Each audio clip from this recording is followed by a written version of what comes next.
Stainless steel is used in a variety of biomedical applications such as orthopedic, dental, or cardiovascular. This is due to a favorable combination of mechanical properties such as strength, high temperature strength, low weight, ductility, and toughness, as well as corrosion resistance and cost effectiveness. Plated steels, such as those used upon the introduction of thermal sterilization, had the tendency to peel, which was eliminated upon the invention of stainless steel in the early 20th century. Stainless steel is often used as a biomaterial due to its low price, excellent corrosion resistance, availability, and high strength. The material is commonly used in dental implants, stents, and in the orthopedic industry. This property is due to the addition of chromium to the alloy. This chromium content reacts with oxygen to form a very stable chromium oxide bond at the surface, which means that it does not rust. Nickel is also well known for being a key stainless metal and plays a crucial role in the production of austenitic stainless metals, where it gives these non-magnetic grades their strength, ductility, and toughness, as well as making them more inert in the body.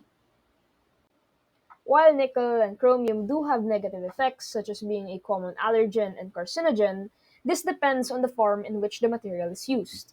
For example, chromium 6, chromium, and chromium 3 are of a low order toxicity and are found in trace amounts in the food we eat and the water that we drink. As such, the chromium encountered by patients is not hazardous. It is important to note that stainless steel is not suitable for all biomedical applications, since there are adverse health effects to be experienced if the biomaterials interaction is unfavorable. Between the 1930s and 1950s, stainless steel was used in early metal on metal hip implants, and the abrasive action of two steel hip joints resulted in the release of toxic metal ions inside the body. In addition, in the 1960s, stainless steel and PTFE Teflon released harmful metal and plastic debris into the body due to wear and tear. Before the use of stainless steel, gold, brass, aluminum, platinum, and nickel plated steels were used for prosthetics and in dentistry, but were found to corrode or leach into the body. Since materials implanted in the body are to be in continuous contact with bodily fluids, high corrosion resistance and biocompatibility are a must.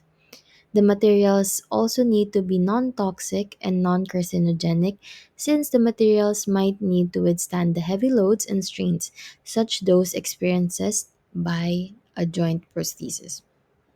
Several applications of stainless steel as a biomaterial are shown, such as orthopedic implants. This include the screws and T-plates for bone fractures, dental implants. This include jaw fractures and tooth crown implants.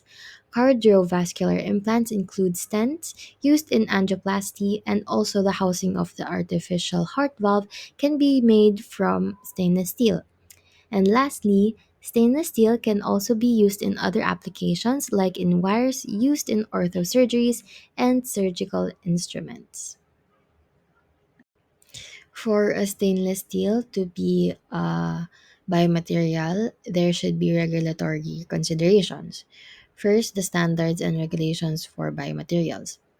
The ASTM, the American Society for Testing in Materials, develops standards for various fields. For biomaterials, key standards include ASTM F748, or the test methods for biological response, and the ASTM F1983, or the compatibility of absorbable or resorbable materials for implants, ensuring suitability and reliability.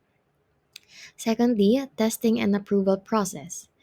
Before use in medical devices, stainless steel undergoes biocompatibility testing, including cytotoxicity, sensitization, and implantation studies. Regulatory bodies like the FDA and EMA oversee the approval process, ensuring safety and efficacy through preclinical and clinical evaluations. Third and lastly, in the pre-vivo phase, laboratory tests on stainless steel evaluate biocompatibility and corrosion resistance. The in vivo phase involves testing on living organisms to observe interactions and ensure compatibility with body tissues. Finally, the post vivo phase analyzes retrieved implants to assess long term performance and any biological reactions. To conclude, stainless steel offers mechanical strength and cost effectiveness, making it suitable for various medical applications. However, it also includes the poor wear resistance and the risk of metal ion release over time, which can cause biocompatibility issues and implant failure. But with these advantages and disadvantages, careful considerations of these factors is very important when selecting stainless steel for medical devices to ensure optimal performance and patient safety.